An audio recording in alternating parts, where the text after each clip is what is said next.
إن الحمد لله نحمده ونستعينه ونستغفره ونعوذ بالله من شرور أنفسنا ومن سيئات أعمالنا. من يهده الله فلا مضل له ومن يضلل فلا هادي له، وأشهد أن لا إله إلا الله وحده لا شريك له، وأشهد أن محمدا عبده ورسوله صلى الله عليه وعلى آله وسلم تسليما كثيرا. يا أيها الذين آمنوا اتقوا الله حق تقاته ولا تموتن إلا وأنتم مسلمون. يا أيها الناس اتقوا ربكم الذي خلقكم من نفس واحدة وخلق منها زوجها وبث منهما رجالا كثيرا ونساء، واتقوا الله الذي تساءلون به والأرحام إن الله كان عليكم رقيبا. يا أيها الذين آمنوا اتقوا الله وقولوا قولا سديدا يصلح لكم أعمالكم ويغفر لكم ذنوبكم، ومن يطع الله ورسوله فقد فاز فوزا عظيما. أما بعد, to proceed, the best of speech is the speech of Allah Azza wa Jal, and the best of guidance is the guidance of our Prophet Muhammad sallallahu alaihi wasallam. And the worst of all affairs are those affairs that have newly been added into the religion. Every newly added affair in the religion is an innovation, and every innovation is a misguidance, and every misguidance is in the fire of hell. We ask Allah to save us from innovations, misguidance, and the fire of hell. By the praise of Allah Jalla wa Ala, we continue today with our reading and commentary on Manhaj as-Sālikīn by Al-Imam Abdul Rahman ibn Nasir ibn Sa'di alayhi rahmatullah. And we are still with the chapter on fasting. He said, rahimahullah ta'ala, وَالْحَامِلُ وَالْمُرْضِعُ إِذَا خَافَتَا عَلَى وَلَدَيْهِمَا أَفْطَرَتَا وَقَضَتَا وَأَطْعَمَتَا عَنْ كُلِّ يَوْمٍ مِسْكِينًا. He said, may Allah have mercy upon him, and the pregnant woman, and likewise the nursing woman,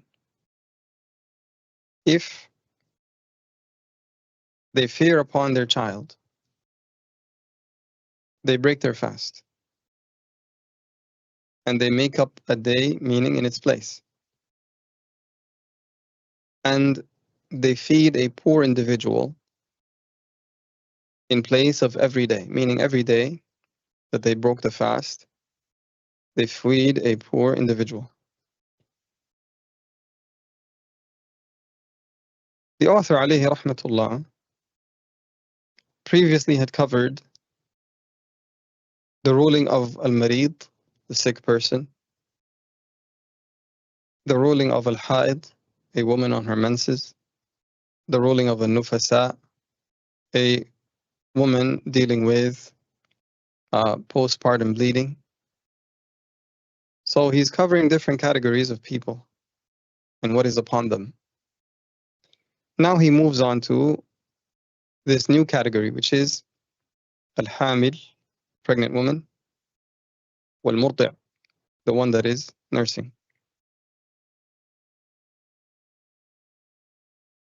Their ruling is that they break the fast. They break the fast. They do not fast even though it is Ramadan. When is this? If they fear upon their child. This is what he mentioned. Sometimes they fear for themselves,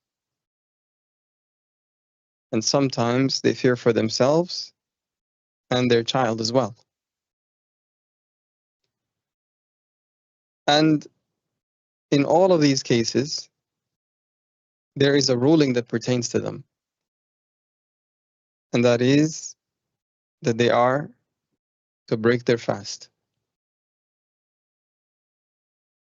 Now, if a woman is not afraid for herself, her health is strong, she doesn't feel any weakness. The days are short, there's no heat. She's able to manage her food intake, perhaps. For any reason, she doesn't feel weakness. She feels strong enough to fast, and it doesn't affect her pregnancy. Or if she's nursing, it doesn't affect her ability to nurse her child adequately. If that's the case, then she must fast. It is obligatory upon her to fast. She does not have the option to break her fast. If fasting does not harm her or harm the child or both, then this ruling does not apply to her.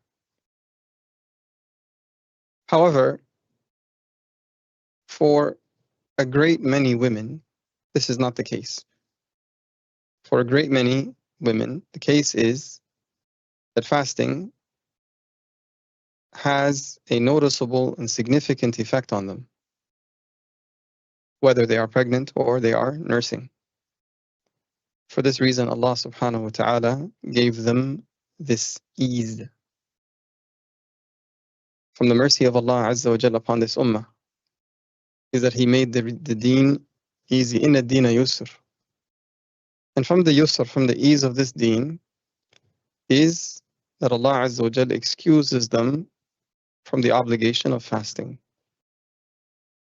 So then what is upon them if they break their fast, if they don't fast in Ramadan? What is upon them? The Shaykh chose the opinion that they make up a day in exchange for every day they didn't fast. So let's say she didn't fast half the month, 15 days. So she fasts 15 days in place. And they feed a poor individual on behalf of every day. So that would be 15 meals. 15 meals. And by the way, as a point of benefit,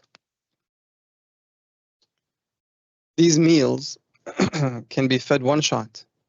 You gather 15 poor individuals and you feed them all at the same time.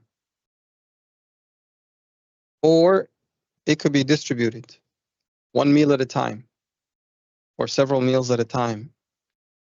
And it could be the same poor individual, repeated meals, a meal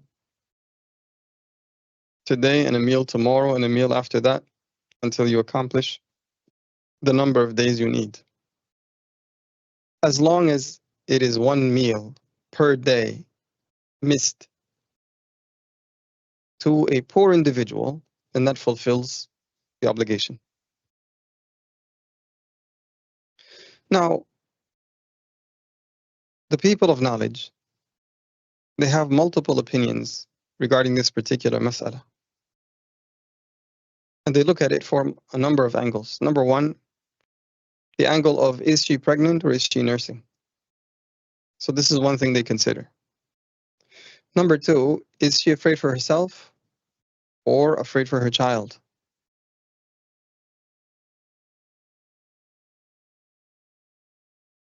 And when they consider all of these, they have a number of opinions regarding what is the correct thing to do for the woman in question. One of the opinions, and this is the choice of the Shaykh, is that she owes a day in place of the day she missed, in addition to having to feed someone, to feed a poor individual for every day that she's missed. Some of the people of knowledge, they say that she must fast a day in place, but she doesn't have to feed. Some say she must fast, but she only feeds if such and such applies. A number of opinions. And the strongest of all these opinions is that neither the pregnant woman nor the nursing mother has to make up any fast. The only thing obligatory upon them is to feed a poor person for every day. Why is this? We have the narration that Abdullah ibn al-Abbas, may Allah be pleased with the both of them, he said, رخص للشيخ الكبير والعجوز الكبيرة في ذلك وهما يطيقان الصوم أن يفطر إن شاء ويطعم كل يوم مسكينا ولا قضاء عليهما ثم نسخ ذلك في هذه الآية فمن شهد منكم الشهر فليصمه وثبت للشيخ الكبير والعجوز الكبيرة إذا كان لا يطيقان الصوم. Let's pause here and translate. He's talking about the stages of the obligation of fasting. As you know, as-Siyam was not obligated upon this ummah one shot, all of a sudden. Rather, it came in stages. So he's beginning with the first stage, the initial stage. In the initial stage, he said, رُخِّصَ لِلشَّيْخِ الْكَبِيرِ وَالْعَجُوزِ الْكَبِيرَةِ. The rukhsa, the ease, was granted by Allah to the old sheikh, the elderly sheikh, the senior man, وَالْعَجُوزِ الْكَبِيرَةِ, the senior, the elderly woman, to do so, meaning to break the fast, to not fast, while they are capable of fasting. أَنْ يُفْطِرَ إِنْ شَاءَ, to break the fast if they want to. If they want to, because they are capable. وَيُطْعِمَ كُلَّ يَوْمٍ مِسْكِينًا, and they feed every day a poor individual. And there is no makeup on them. This is the initial phase. Again, this is in the beginning. And there's no makeup on them. They don't have to make up these days. ثُمَّ نُسِخَ ذَلِكَ, and then this was abrogated. Now he's talking about phase 2, or the latter phase, or the end affair, what it has come to in the end. Where was it abrogated? He said, في هذه الآية فمن شهد منكم الشهر فليصمه. In the ayat of Siyam in Surah Al-Baqarah. So whoever witnesses the month from amongst you, then let him fast it. Then let him fast it. فليصمه. The lam here is a lam of command. Let him fast it, meaning it is an obligation upon whoever witnesses the month to fast it. Are there any exceptions? He continues, he says, وَثَبَتَ لِلشَّيْخِ الْكَبِيرِ وَالْعَجُوزِ الْكَبِيرَ إِذَا كَانَ لَا يُطِيقَانِ الصَّوْمِ. And the ruling remained for the elderly man and the elderly woman if they are incapable of fasting. So now we understand from this that this is a partial abrogation, not a full abrogation. One of the types of abrogation is partial abrogation. Partial in the sense that elderly people were broken down into two categories: those who can fast but choose not to, and those who cannot fast even if they wanted to. As for the first category, those who would like not to fast, the option was taken away. They're elderly, they'd like not to fast, but they are capable of fasting. The option was taken away. Allah Azza wa Jal has made it obligatory upon them to fast. The second category, those who are incapable of fasting, the ruling remained the same for them. What is that ruling? أن يفطر ويطعم كل يوم مسكينا, that they break the fast, they do not fast, and they feed a poor person in place of every day. I think so far this is clear. If anything, put something in the chat to indicate that we need to go over it again or to further clarify or so on. But if this is clear, I'm going to keep on going. He continues, he says, وَالْحُبْلَى وَالْمُرْضِعْ إِذَا خَافَتَا أَفْطَرَتَا وَأَطْعَمَتَا كُلَّ يَوْمٍ مِسْكِينًا. And the pregnant woman and the nursing woman, should they fear, they break the fast and they feed a poor person in place of every day. Now, as you can see from this narration, he's talking about phase 1 and phase 2. In phase 2, he's talked about 4 categories of people: elderly men who cannot fast, elderly women who cannot fast, pregnant women who fear for themselves. He actually doesn't mention what kind of fear. He said if they fear. And clearly it's inclusive, whether she fears for herself or fears for her child. And the nursing mother also, if she fears. And all of these categories, he treated them equally, radiallahu anhu, saying they feed a poor person for every day.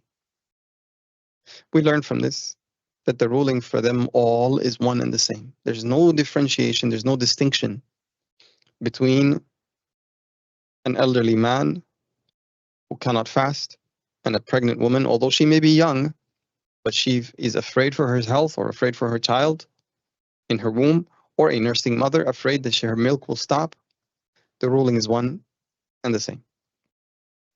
Now, someone can say, is there anything clearer? And by the way, this hadith is narrated by Imam Muslim, found in Sunan al-Tirmidhi, in Sunan Abi Dawud. Shaykh Al-Albani alayhi rahmatullah said it's authentic. Someone could say, is there anything clearer so that we can have, some solid ground to stand on? The scholars have differed. We need to be upon clarity. We do have something clearer. On the authority of Ibn Abbas also, he said, إذا خافت الحامل على نفسها والمرضع على ولدها في رمضان قال يفطران ويطعمان مكان كل يوم مسكينا ولا يقضيان صوما. If the pregnant woman fears upon herself and the nursing woman fears upon her child in Ramadan, he said they break the fast and they feed a poor person in place of every day, and they do not make up any fasting. Shaykh Al-Albani alayhi rahmatullah mentioned this is authentic, and he said it is according to the criteria of an Imam Muslim. Now, one thing you notice here is that we don't have narration from Rasulullah sallallahu alaihi wasallam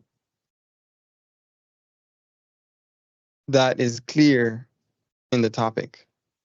So someone could ask, why take the opinion of Ibn Abbas versus the opinions of many of the scholars? And the answer is from two angles. Number one, Ibn Abbas is a companion. Ibn Abbas is a companion from the companions of Rasulullah sallallahu alaihi wasallam. So the opinion of any scholar, whoever it may be, that comes after the Sahaba will never match a companion's opinion.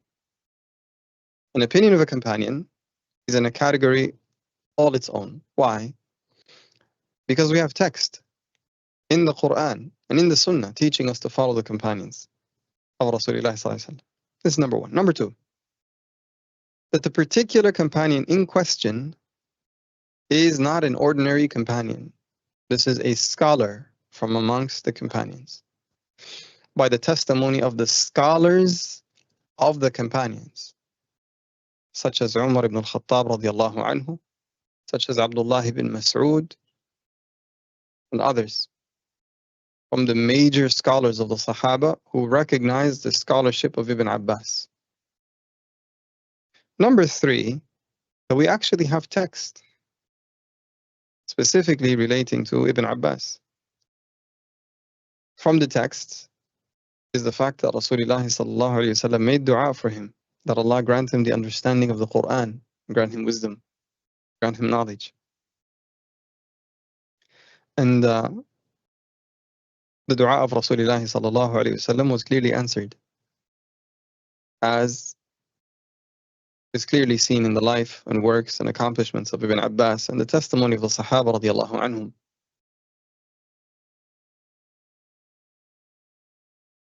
If all of this is understood, we give precedence to the opinion of Ibn Abbas for the fact that he's a companion, and for the fact that he's not an ordinary companion, he's a scholar from amongst the companions. In fact, someone that there is text about his scholarship. It is authentically narrated that Rasulullah sallallahu alayhi wa sallam made dua for him. He gained tremendous knowledge. The third reason is that by looking at the intent of the legislation, we come to see that this is the opinion that most matches and aligns with the overall goals of the legislation. The deen of Allah subhanahu wa ta'ala has overarching goals. These goals are like umbrella goals. They are things that are observed in all the rulings of the deen. They are the umbrella rules of the deen of Allah tabarak wa ta'ala. And from amongst these is the preservation of life. And not only so, but the propagation of life, the continuity of life. This is why you see many, many texts that preserve and protect and hold and deem secret life. Whether it's the life of a child, the life of an adult, an elderly person, a male, a female, a slave, a free person. Even the non-Muslims, their lives are sacred unless certain criteria are met. There's no such thing as taking lives and souls lightly in Islam. This is one angle. The other angle is the encouragement for the Muslims to procreate. Muslims are encouraged to marry, encouraged to have children, encouraged to make large the Ummah of Muhammad, to grow it in numbers. So many doors of reward open up for any Muslim couple that obeys Allah and obeys His Messenger sallallahu alaihi wasallam by having children. And as such, a lot of ease is granted in order to facilitate the accomplishment of this goal. So a woman is not encouraged to fast when she fears for herself and the life of her child that is in the womb, or the life and well-being of the child that is born. And the opposite. She's not discouraged from breaking the fast. Now someone can say, help us tie this in. Like, how does this actually tie in to the discussion at hand? The answer is, it ties in because this particular choice of ruling, that she has to make up a day and also feed someone in place of every day that she misses, almost seems punitive. Almost seems what? Punitive. In other words, if she was traveling, the same woman, if she was traveling for leisure, halal leisure, I'm going to go to Saudi Arabia and go sightseeing and see Riyadh and see Jeddah and go to Mecca, halal travel. She's allowed to break the fast because she's a traveler, and all she has to do is make up a day in its place. But now when she's pregnant, not only does she have to do what a traveling woman would do, which is break the fast, but furthermore, feed a poor person on top of that. As if there is a penalty for being pregnant. If this is clear, I'm going to now rephrase it as a question. Does it make sense that the rulings of Allah Tabaraka wa Ta'ala would be punitive, would have an extra tax upon a woman who is pregnant or a woman who is nursing a child? This does not align with what we know from the Sharia. Let me know what you think. Someone said no, meaning they agree with me. Alhamdulillah.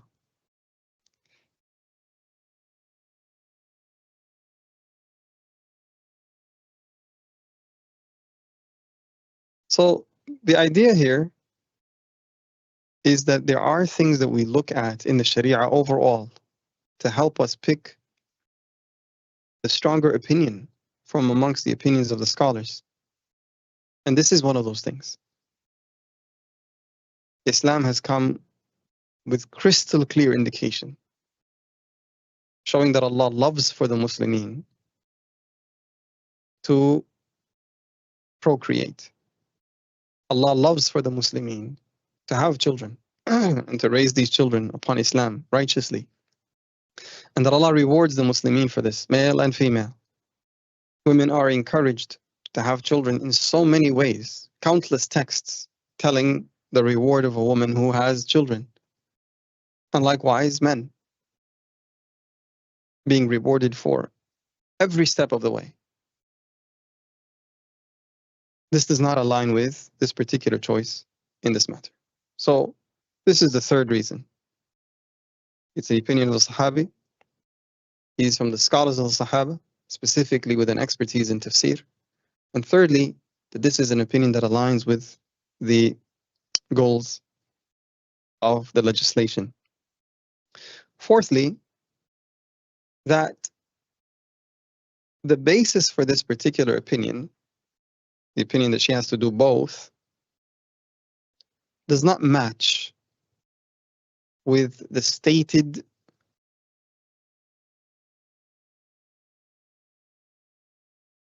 basis that is clarified by those who hold this opinion. What do I mean by this? They say that this is qiyas. Qiyas upon who? Qiyas upon the sick person. Some say upon the elderly. And if you look, you see that although you're doing qiyas, either the person you're doing qiyas with is not really fitting the description. This is clearly a different situation, or you're applying a different ruling when the situation is the same. So this would be the fourth reason without going into a lot of detail. If this is clear, we can move on to the next topic. Otherwise, we could elaborate on this further. Maybe one more thing we can mention, beneficial as well. On the authority of Nafi'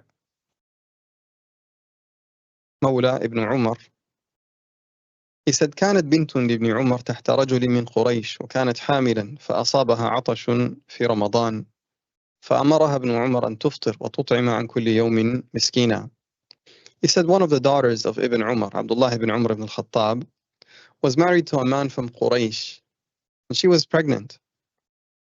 So thirst struck her in Ramadan, meaning an unusual amount of thirst, something that would raise concern for a pregnant woman.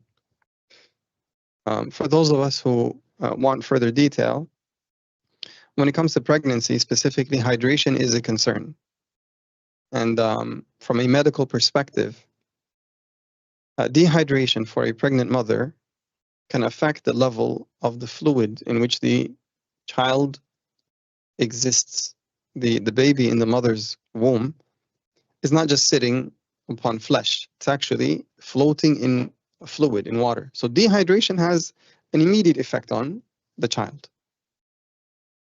He said, فَأَصَابَهَا عَطَشٌ فِي رَمَضَانَ. So Abdullah ibn Umar commanded her to break her fast and to feed a poor person in place of every day. Shaykh al-Albani alayhi rahmatullah, he marked this as authentic.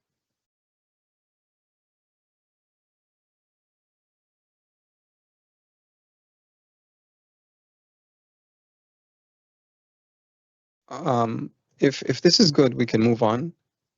Let me know, or should we perhaps spend more time on this topic?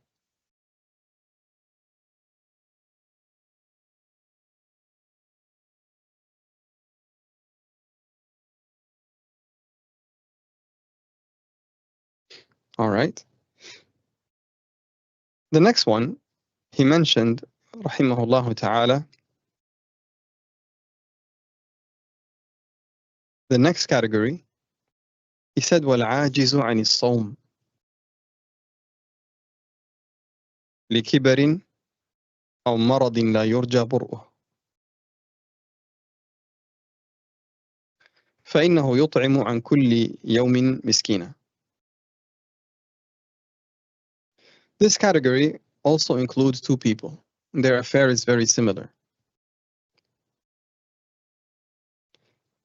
He said, Al-Ajizu عن الصوم, the person who's incapable of fasting. What are the two categories? Likibar, due to old age, or a chronic illness that is not expected to get better. He's not expected to heal from it. Some people have chronic conditions, and they don't know of any solution, medical solution. So, for example, they have to be on meds during the daytime. And fasting would prevent them from taking their meds. And they could quickly face grave consequences if they do so. This is an example of someone incapable of fasting. It doesn't have to be because of weakness. It could be because of dependence upon certain medications to keep their symptoms at bay and to help them manage their condition.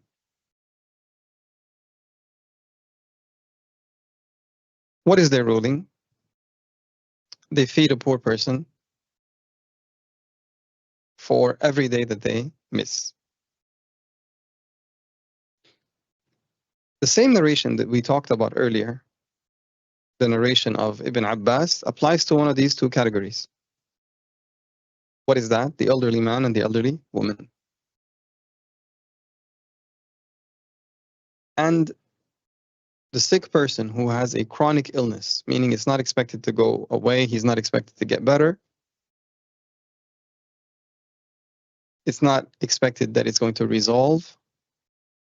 Then we don't say to them, make up these days. Because this is what the ruling is in the Quran for the sick person who is expected to get better. So we don't use that ruling. Rather, we use al-qiyas.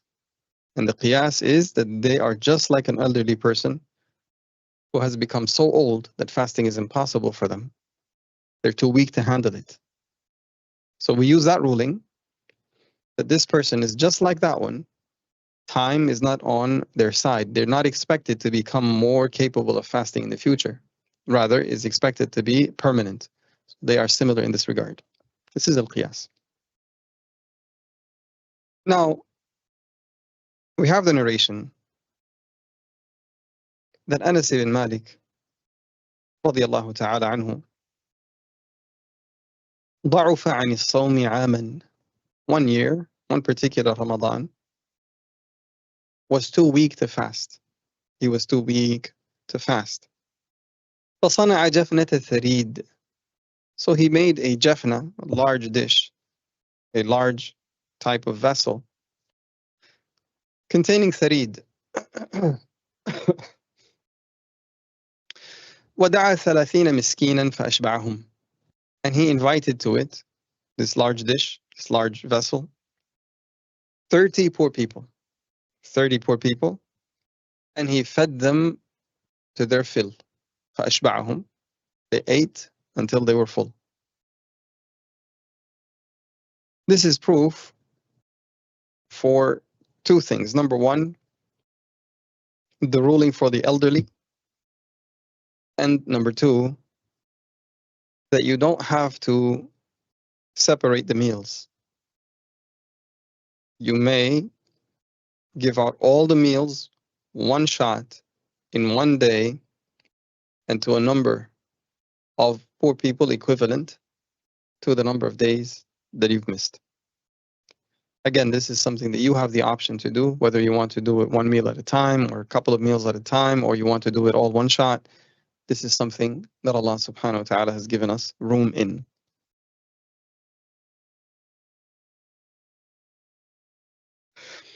The next topic, the next mas'ala, He said رحمه الله تعالى ومن أفطر فعليه القضاء فقط إذا كان فطره بأكل أو بشرب أو قيء عمدا أو حجامة أو إمناء بمباشرة. And whoever breaks his fast, then it is upon him to just make up. Is this for everyone? He gets into the specifics. He says, if he broke his fast by eating or by drinking or by intentionally forcing himself to throw up, meaning, or by having hijama, and one could also add by performing hijama, or imna'un bimubashara, or the release of al-mani due to al-mubashara. Al-mubashara is due to getting intimate with one's wife besides al-jima', whether it's by hugging or anything more than that, less than that, but it causes al-imna'. Now, this particular mas'ala has a number of details in it, and inshallah we will save them for our next class to give us time to break it down and get into the details. So we conclude with this for today, and if we don't have any questions, then we wrap up. Jazaikum-Allahu khaira. ونسأل الله التوفيق لنا جميعا لما يحبه ويرضاه وأن يمن علينا بقبول الصيام وقبول القيام وأن يجعل شهرنا هذا مباركا علينا جميعا. سبحانك اللهم وبحمدك نشهد أن لا إله إلا أنت نستغفرك ونتوب إليك. اللهم اغفر لنا ما قدمنا وما أخرنا وما أسررنا وما أعلنا وما أنت أعلم به منا. ربنا تقبل منا إنك أنت السميع العليم.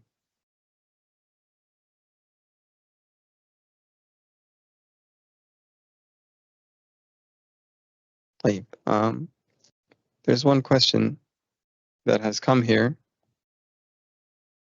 Someone is asking the opinion that a pregnant woman must make up the fast as well as feed the poor.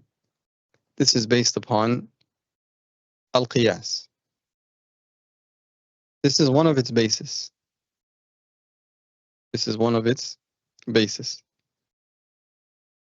But it is also based upon a particular understanding of the Quran. A particular understanding of the Quran. Why do I say this? Because the scholars have differed regarding the meaning of the word يطيقونه in the verse وعلى الذين يطيقونه فدية طعام مسكين. Because some of the people of knowledge, they say the word يطيقونه here means they can handle it, whilst others say it also includes the meaning they cannot handle it.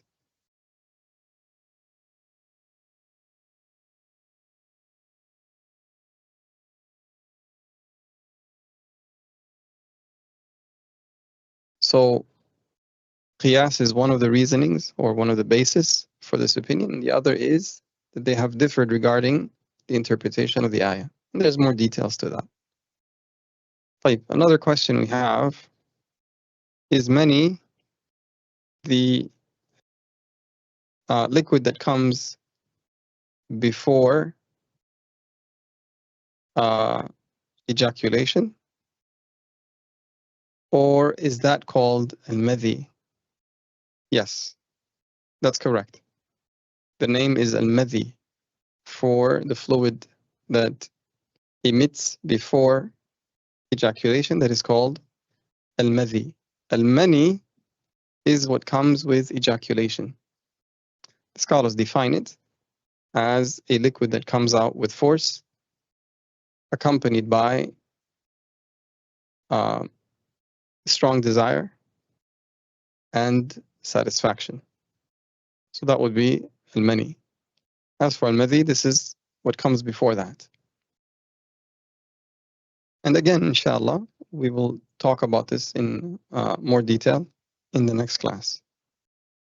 بارك الله فيكم جميعا. جزاكم الله خيرا. صلى الله وسلم وبارك على عبده ونبيه محمد وعلى آله وصحبه أجمعين. والسلام عليكم ورحمة الله وبركاته.